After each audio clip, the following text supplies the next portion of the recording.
વાઘોડિયા વિધાનસભાના ધારાસભ્ય ધર્મેન્દ્રસિંહ વાઘેલા બાપુનો 58મો જન્મદિવસ આજે સેવાકીય કાર્યો સાથે આત્મીય રીતે ઉજવાયો હતો। દર વર્ષે તેઓ પોતાના જન્મદિવસે સમાજ સેવાની ભાવનાથી વિવિધ સેવાકીય પ્રવૃત્તિઓ કરતા હોય છે। ધારાસભ્ય ધર્મેન્દ્રસિંહ વાઘેલાએ આજના તેમના જન્મદિવસ નિમિત્તે પણ માનવ સેવાનો અમલ કરતા અનોખી ઉજવણી કરી હતી। જન્મદિવસની સેવાકીય પ્રવૃત્તિની શરૂઆત સયાજીબાગ સ્થિત શ્રી સોમનાથ મહાદેવ મંદિરે પૂજા અર્ચના સાથે કરવામાં આવી હતી। તેઓએ રોજના નિત્યક્રમ મુજબ આજે પણ પક્ષીઓને વિશેષ ચણ નાખીને જીવદયાનો ઉપક્રમ કર્યો હતો।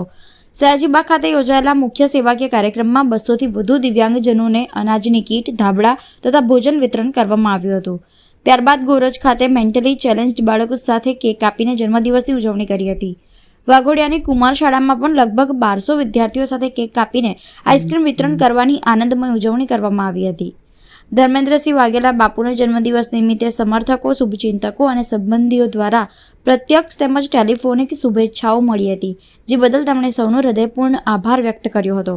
આમ તેઓના જન્મદિવસની સેવા અને સંસ્કાર સાથે થયેલી આ ઉજવણી લોકહિતની ભાવનાનું સુંદર ઉદાહરણ બની હતી। આજે દર વર્ષની માફક નીચે રાખો પક્ષીઓને ચડના લોકોના જન્મદિવસની શરૂઆત પાછળ મોકલો ને આજે થોડા પાછળ આવો ભગવાનની તમે જયંતિના દિવસે પહેલાં દત્ત ભગવાનના દર્શન કરી એમના આશીર્વાદ લઈને, મારા માતા પિતાના આશીર્વાદ લઈને પક્ષીઓને ચણ નાખીને આજના દિવસની મેં શરૂઆત કરી છે।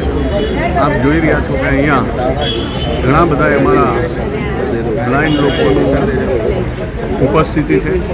એ લોકોને અનાજની કીટ, કંબલ અને ભોજન કરાવીને મારા જન્મદિવસની હું ઉજવણી કરતો હોય। રોજે રોજ ચણ નાખી અને મારા દિવસની શરૂઆત કરતો હોઉં છું। આજે વિશેષ પ્રકારનું ચણ નાખીને પક્ષીઓની સાથે, પછી બાળકો સાથે, પછી બ્લાઇન્ડ લોકો સાથે, હવે અહીંયાથી અમે ગોરજ ખાતે જઈને જે 200 જેટલા વિદ્યાર્થીઓ છે એમની સાથે, જે મેન્ટલી થોડા રિટાયર્ડ છે એ લોકોની સાથે મારો જન્મદિવસ દર વખતે મનાવતો હોય છું। આજે પણ એમની સાથે ભોજન લઈને મનાવવાનું છે।